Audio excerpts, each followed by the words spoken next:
Glórias, aleluia. Eu tenho certeza que esse louvor, o Espírito Santo ministrou no teu coração e você chegou à conclusão de que verdadeiramente, realmente, nada tenho falta, pois a presença do Senhor na minha vida, ela supre todas as coisas para a glória do nome dEle. Queridos, eu quero convidar você nesse momento a pegar aí a tua Bíblia. Nós vamos estar ministrando o texto que o Senhor colocou no nosso coração. Eu quero que você abra, por favor, aí a tua Bíblia no livro do profeta Abacuque. Nós vamos ler o capítulo 1, versos 1 e 2, e depois nós vamos passar lá para o capítulo 3. Amém?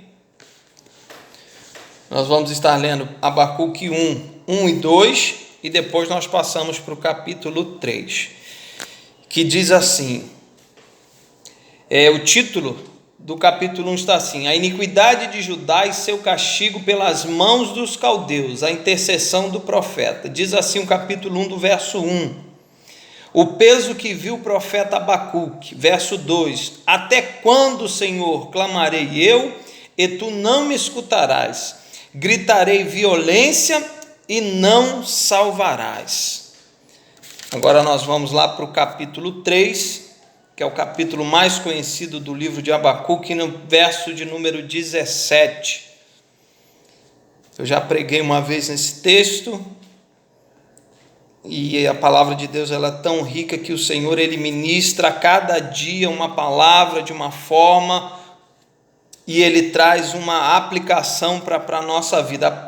Abacuque 3, a partir do verso 17 nos diz: porquanto, ainda que a figueira não floresça, nem haja fruto na vide, o produto da oliveira minta, e os campos não produzam mantimento, as ovelhas amalhadas sejam arrebatadas, e nos currais não haja vacas, todavia eu me alegrarei no Senhor, exultarei no Deus da minha salvação. Jeová, o Senhor, é minha força, e me fará os meus pés como os das servas, e me fará andar sobre as minhas alturas.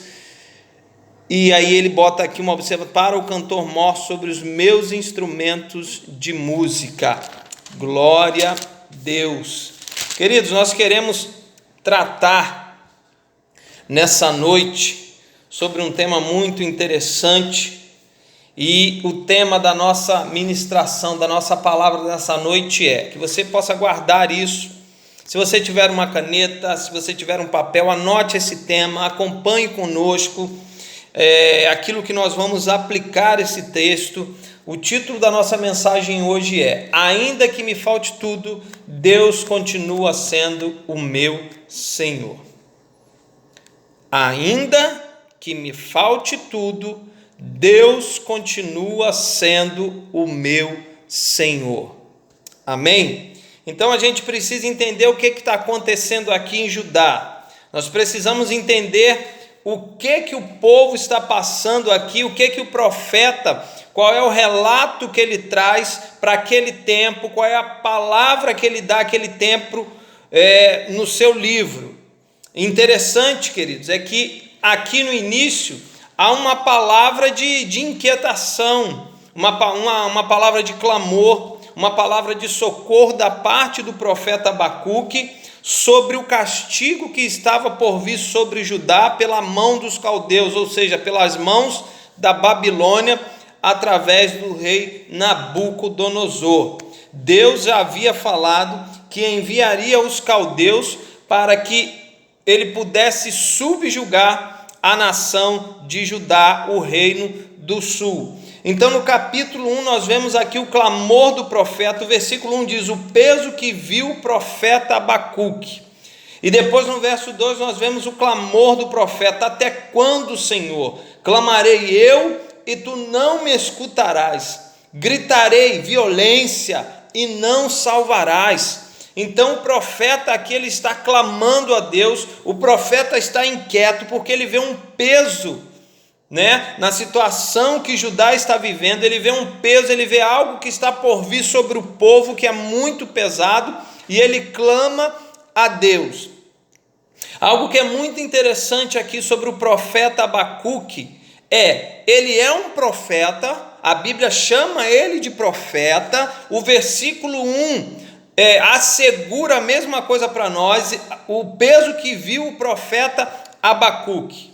Mas no livro de Abacuque ele tem uma atitude de sacerdote. Por quê, queridos? Porque profeta é aquele que traz a mensagem de Deus e leva essa mensagem até o povo. O sacerdote é aquele que leva o clamor do povo até o Senhor. Então, o profeta Abacuque aqui, ele toma as vias de sacerdote, porque é ele quem clama a Deus, é ele quem leva o clamor do povo até o Senhor. A situação que o povo está vivendo, a situação que Abacuque está presenciando é que o povo está se voltando contra Deus, o povo está se afastando de Deus, o povo está deixando de adorar ao Senhor, o povo está deixando de seguir os princípios de Deus estabelecidos na sua palavra para o seu povo, porque o seu líder, o rei Jeoaquim, ele tem se afastado do Senhor e ele tem conduzido o povo a também se afastar de Deus. E o profeta Abacuque, ao ver essa cena, ao ver esse contexto que ele está ali, ele começa a buscar a Deus, ele começa a clamar a Deus, pedindo socorro de Deus. Mas a sua declaração aqui, ele está dizendo: Senhor, até quando nós gritaremos violência e o Senhor não vai nos socorrer? O Senhor enviará uma nação, o Senhor permitirá que uma nação ímpia venha sobre nós e nos subjugue? Essa é a indagação do profeta. O profeta intercede a Deus pelo povo, mas Deus diz que o povo não se voltou para ele. O povo precisava se voltar para Deus, o povo precisava se arrepender dos seus maus caminhos e confiar no Senhor, voltar a confiar no Senhor e não mais ter as práticas de prostituição espiritual, ou seja, adorar a falsos deuses, se prostrar diante de imagens de escultura e abandonar o verdadeiro Deus, abandonar ao Senhor e se prostrar diante de imagens feitas por mãos humanas, fazer sacrifícios a outros deuses e abandonar o Deus verdadeiro. E aí, quando nós vamos lá para o capítulo 3, nós vemos aqui uma mudança de atitude do profeta Abacuque. No início, é o profeta quem clama, é o profeta quem suplica, é o profeta que leva esse povo, leva o clamor do povo, o pedido do povo, para que Deus se compadeça da nação de Judá. Mas aí, quando nós chegamos no capítulo 3, há uma resposta diferente de Abacuque para aquilo que ele está questionando no capítulo 1. Abacuque agora ele entende o propósito de Deus. Abacuque entende que realmente os caldeus vão vir sobre Judá, e Abacuque consegue compreender o propósito de Deus, o plano de Deus para a nação de Judá, para os seus irmãos, para os seus conterrâneos e para ele mesmo. Ele consegue entender isso e ele, a partir desse momento, ele começa a ter uma visão diferente daquilo que ele estava vendo no capítulo 1. Porque ele entende o propósito, ele consegue enxergar aquilo que Deus tem planejado para o seu povo e aquilo que o povo precisa fazer diante de Deus. O que o profeta está declarando aqui, queridos, é que o povo precisa entender algo muito importante. Eu só adoro a Deus enquanto Deus me cobre de bênçãos.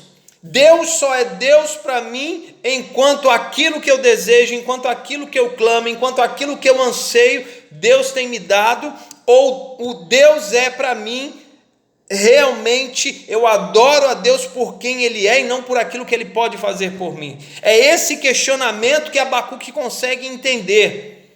Antes, Abacuque também estava querendo que Deus viesse livrar o povo, que Deus desse alguma coisa para o povo, mas ele consegue entender que ele estava errado e que ele tinha entendido qual o propósito do Senhor para aquele tempo, para aquela nação. E aí, queridos, ele faz uma oração diferente, ele faz uma oração ao Senhor numa forma de cântico, uma forma de louvor, uma forma de adoração. Ele começa a ter uma atitude de adoração com o Senhor e não mais uma atitude de questionamento. E aí eu quero trazer isso para nós hoje, eu quero que a gente possa refletir sobre isso, para que a gente possa aplicar isso na nossa vida, para que a gente possa entender como nós precisamos nos conduzir hoje diante do Senhor. Qual tem sido a minha conduta para com Deus? Qual tem sido o meu posicionamento para com Deus? Qual tem sido, queridos, o meu propósito verdadeiramente de servir a Deus por quem Ele é? Ou servir a Deus por aquilo que Ele pode me dar? O que nós devemos fazer? Eu sei que talvez você esteja aí dizendo, não, eu vou servir a Deus por quem Ele é. Sim, correto, mas as nossas atitudes vão revelar, na verdade, qual tem sido a nossa escolha. As nossas atitudes é que vai dizer verdadeiramente o que nós temos escolhido. Então, quando o profeta ele traz essa palavra, ele deixa isso registrado nesse livro, ele consegue ter essa compreensão de que eu não posso servir a Deus por aquilo que Ele pode me dar, mas eu preciso permanecer na presença de Deus por quem Ele é. Ele é o Senhor, Ele é o autor da vida, Ele é o meu Senhor, Ele é o meu Salvador, e ainda que Ele não me dê nada, Ele continua sendo o meu Senhor. Então eu quero, queridos, nessa noite trazer essa aplicação para a nossa vida. Ainda que me falte tudo, Deus continua sendo o meu Senhor. Deus continua sendo o meu Senhor, ainda que eu não tenha nada. E aí eu quero trabalhar com você nessa noite sobre 3 pontos, onde a gente precisa entender que isso precisa ser uma verdade na nossa vida, isso precisa ser aplicado na nossa vida, e nós só vamos crescer quando nós aplicarmos isso nas nossas vidas. Porque hoje, quando eu olho para a igreja, quando eu olho para a minha vida, para a nossa vida, eu tenho visto uma grande dificuldade na igreja do Senhor de ter maturidade. A igreja do Senhor parece que Deus só é Deus quando Deus estende a mão, Deus só é Deus quando Deus abre as portas, Deus só é Deus quando Deus cura, Deus só é Deus para nós quando Deus faz algo. Quando Deus deixa de fazer aquilo que nós queremos, nós começamos a ficar de mimimi, nós começamos a querer deixar Deus de lado, nós não rendemos a Deus toda a adoração, todo o louvor, toda a glória que a Ele é devida. Mas eu quero convidar você nessa noite a você mudar o seu rumo. Eu quero mudar o rumo a partir dessa noite, porque eu quero servir a Deus por quem Ele é e não por aquilo que Ele pode me dar.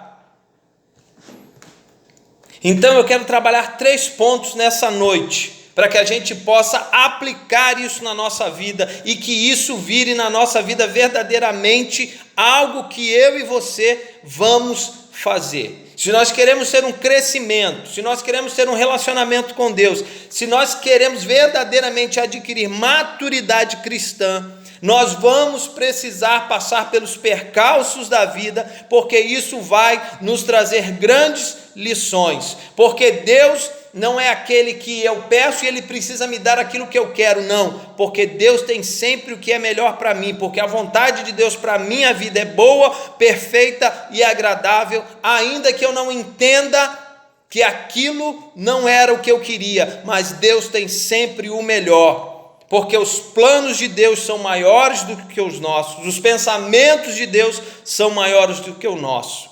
Então, o primeiro ponto, Deus continua sendo o meu Senhor, por quê? Porque Ele é a minha provisão, Ele é a minha porção, Ele é a minha rocha, Ele é o meu sustento, e tudo que eu preciso vem dEle.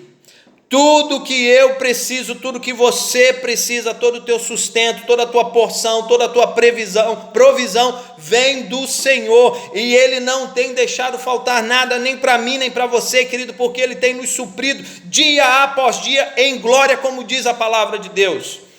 E aí o profeta, ele vai declarar isso no versículo 17: Senhor, porquanto, ainda que a figueira não floresça, que não haja fruto na vide, o produto da oliveira minta e os campos não produzam mantimento, as ovelhas da malhada sejam arrebatadas e nos currais não haja vacas.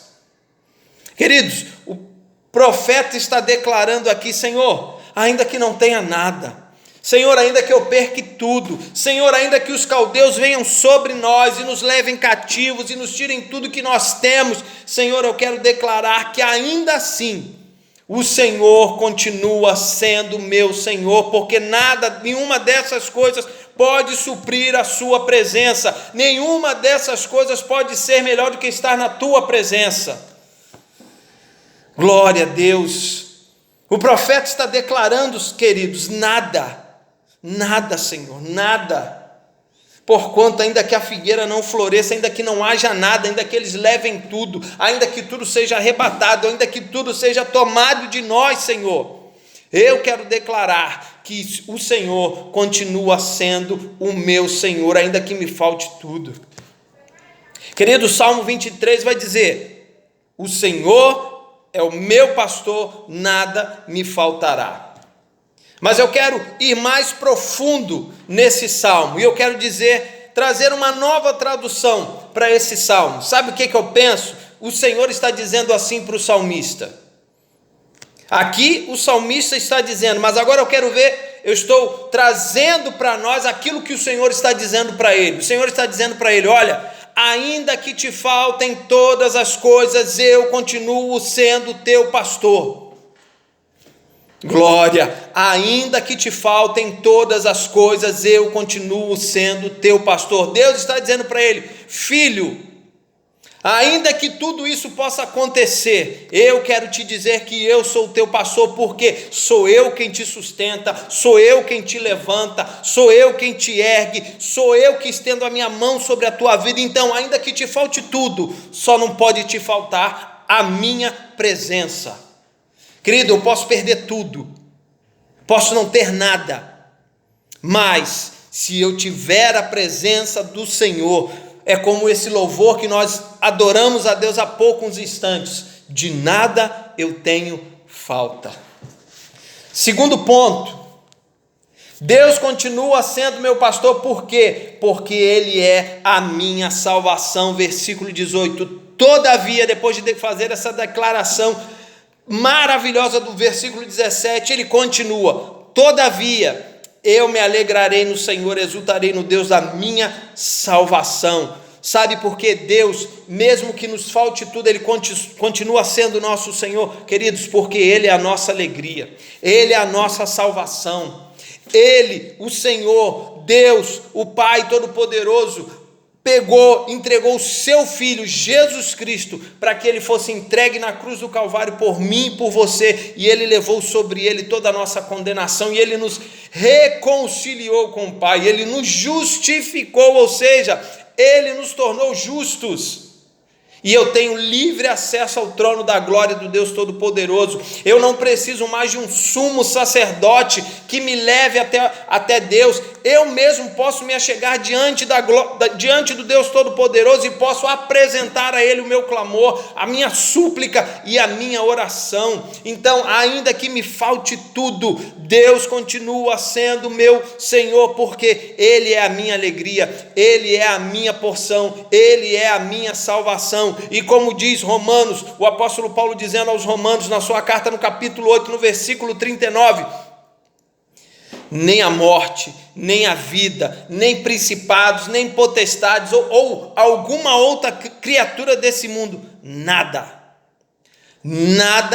vai nos separar do amor de Deus que está em Cristo Jesus nosso Senhor, porque Ele é a nossa salvação, Ele pagou o preço, Ele foi preso no madeiro, Ele levou sobre si toda a condenação, todo o pecado, toda a maldição, Ele colocou sobre Ele. Ele tomou o peso sobre ele, ele tomou a cruz sobre ele, ele tomou a condenação sobre ele e nos justificou. Ele limpou, ele pagou o preço, a promissória que era contra nós, ele rasgou, não existe mais. Ele disse: Pai, está consumado. Ele estava dizendo: Pai, está pago, não há mais dívida. O homem agora, eu o reconcilio com o Senhor, eu o justifico pelo meu sacrifício, pelo meu sangue derramado. Eu apresento o homem diante do Senhor justificado. Terceiro e último ponto, querido, que nós aprendemos hoje: ainda que me faltem todas as coisas, Deus continua sendo meu Senhor. Sabe por quê? Porque Ele é a minha força, o meu alto refúgio, o meu lugar forte, a minha torre forte. E a gente vai achar isso lá no verso 19: Jeová, o Senhor é a minha força, e me fará os meus pés como os das servas, e me fará andar sobre as minhas alturas. O profeta está dizendo: ainda que me faltem todas as coisas, que eu esteja sendo perseguido, que venha sobre mim uma nação poderosa, que venham os inimigos, que venha seja o que for, Deus me fará andar em lugares altos, meu irmão. Ainda que me falte tudo, Deus continua sendo nosso sustento, Deus é a nossa força, Deus é o nosso alto refúgio, Deus é a nossa torre alta, a nossa torre forte, um castelo seguro, querido. Nada poderá nos separar do amor de Deus em Cristo Jesus. O apóstolo Paulo, lá na mesma carta aos Romanos, no capítulo 8, no verso 31, ele vai dizer: se Deus é por nós, quem será contra nós? Aquele que a nem mesmo o seu próprio filho poupou, antes o entregou, não nos daria com ele todas as coisas necessárias para que nós possamos prosseguir a nossa jornada, para que possamos dar prosseguimento à proclamação do Evangelho, o Evangelho de Cristo Jesus, o Evangelho das boas novas, o Evangelho de salvação, o Evangelho de vida nova, o Evangelho de vida plena, o Evangelho de vida abundante, o Evangelho de vida eterna.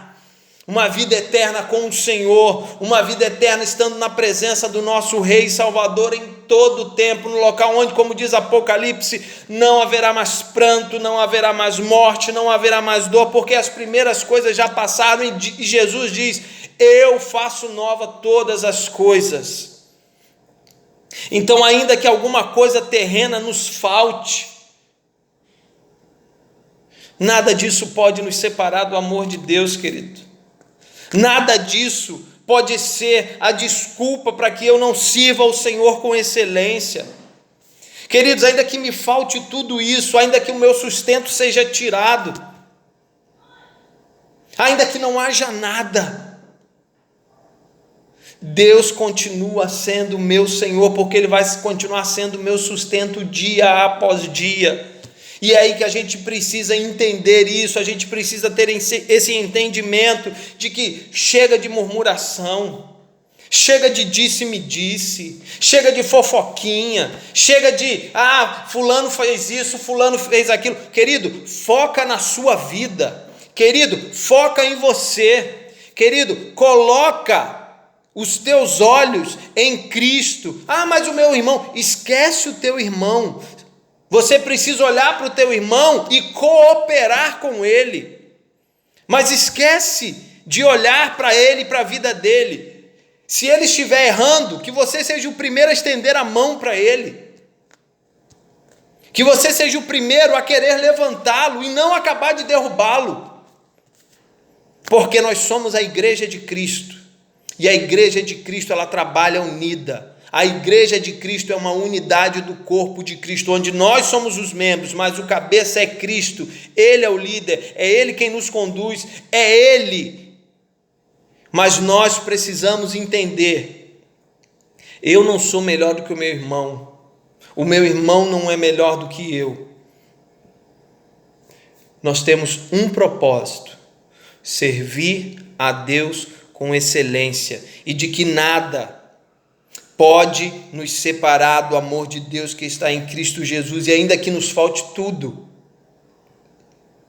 o Senhor, Ele vai continuar sendo o nosso Senhor, porque a nossa vida, ela não pode estar pautada, a nossa comunhão, nosso relacionamento com o Senhor, ele não pode estar pautado naquilo que Deus pode me dar, mas o nosso relacionamento precisa estar pautado sobre o seguinte tema: quem Ele é. Isso é suficiente para mim. Ele é o meu Senhor, Ele é o meu Deus, Ele é o meu Pai, Ele é o meu melhor amigo, Ele é o meu sustento, Ele é a minha alegria, Ele é a minha força, Ele é a minha rocha.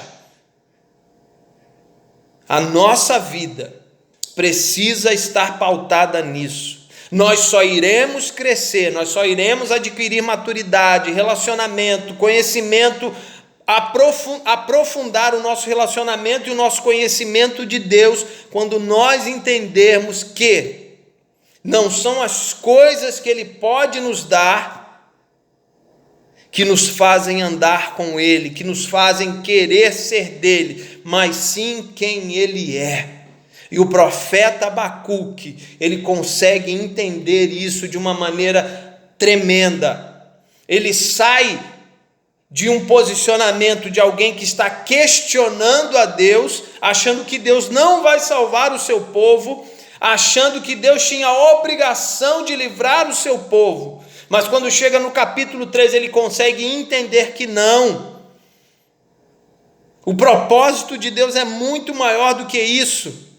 E eu preciso andar com Deus, eu preciso adorar a Deus, eu preciso glorificar a Deus por quem Ele é. E se Ele não quer me livrar, amém. Amém. Porque em tudo isso que vai vir sobre nós, há uma lição de Deus, de que Deus precisa ser o centro da nossa vida, o centro da nossa existência. Deus, Ele não pode ser trocado por nenhuma coisa corruptível desse mundo. Deus, Ele é santo, Ele é único, Ele é soberano, Ele é fiel, Ele é maravilhoso. Então, meu irmão, vamos aplicar isso na nossa vida. Vamos trazer isso para o nosso cotidiano, vamos crescer, vamos trazer maturidade para a nossa vida, porque as circunstâncias difíceis é que vão nos moldar na nossa caminhada.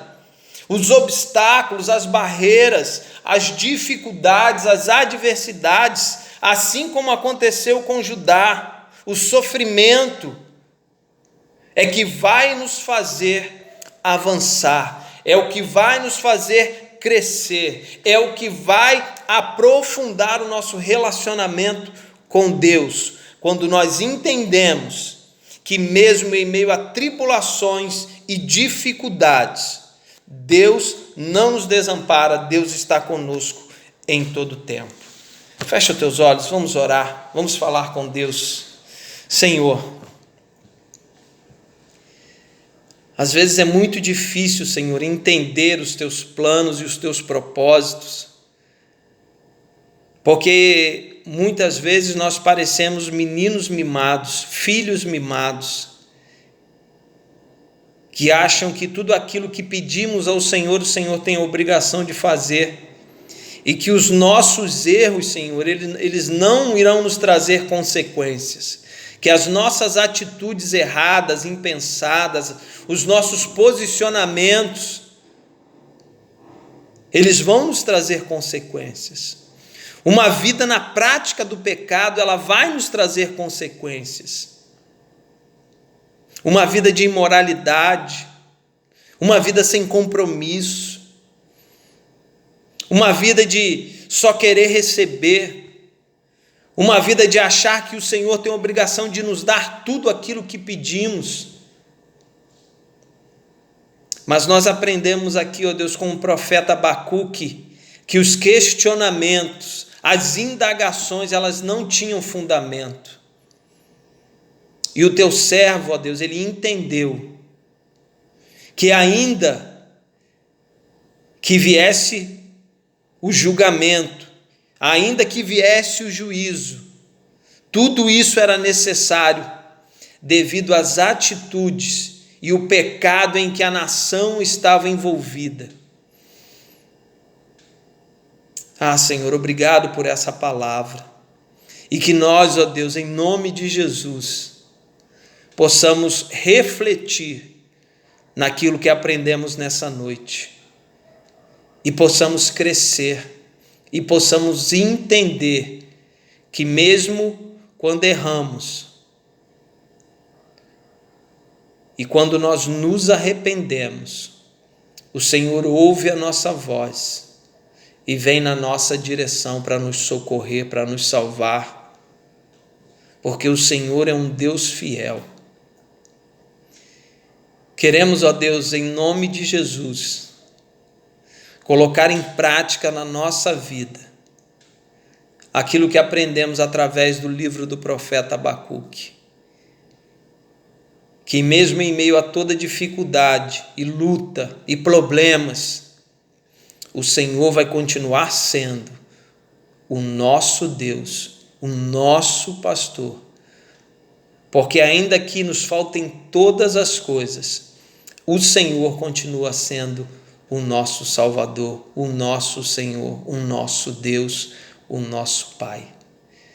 E nós te agradecemos, porque sabemos que temos um Deus fiel, um Deus zeloso, um Deus que ouve a oração dos seus filhos, um Deus que não rejeita um coração quebrantado e contrito, e um Deus que se volta para nós quando nós nos arrependemos e corremos para Ti. Ó Deus, que nós possamos, como igreja de Cristo, andar em unidade, andar em comunhão, com o mesmo propósito, ainda que sejamos pessoas diferentes, com mentes diferentes, com personalidades diferentes, nós temos um propósito, que é servir ao Senhor com excelência, que é proclamar as boas novas de salvação em Cristo Jesus, que é anunciar que o Senhor vem para buscar a tua noiva, a tua igreja, e a tua igreja está esperando pelo noivo, ansiosa, preparada, a cada dia lutando contra o mal, lutando contra o pecado, sabendo que o Senhor é aquele que está à frente, batalhando todas as nossas lutas e nos dando vitória, porque nós somos mais do que vencedores em Cristo Jesus nosso Senhor. Que a tua bênção, a tua graça, a tua mão poderosa continue estendida sobre as nossas vidas, e nós somos gratos, ó Deus, por quem tu és, não pelas bênçãos que recebemos do Senhor, mas nós te louvamos e te bendizemos por quem tu és e queremos permanecer em ti por quem o Senhor é. Muito obrigado por tudo, Senhor, e que a graça, a superabundante graça redentora e salvadora do nosso Senhor Jesus Cristo, o amor de Deus, o nosso Pai, o nosso Abba, que as consolações, a comunhão, a unção e o poder do Santo Espírito de Deus venha e repouse sobre cada um de nós, sobre todo o Israel de Deus espalhado pela face da terra, hoje e para todo e todo sempre. E todo aquele onde estiver que creia, diga amém. Amém, irmãos. Que Deus te abençoe. Nós nos vemos no domingo. Que Deus possa ministrar sobre o teu coração, sobre a tua vida, sobre a tua família, sobre a tua casa. Lembrando, entregue todos os teus planos, os teus projetos, tudo na mão do Senhor e peça a Ele a direção para que você seja abençoado naquilo que você pretende fazer. Deus te abençoe. Bye.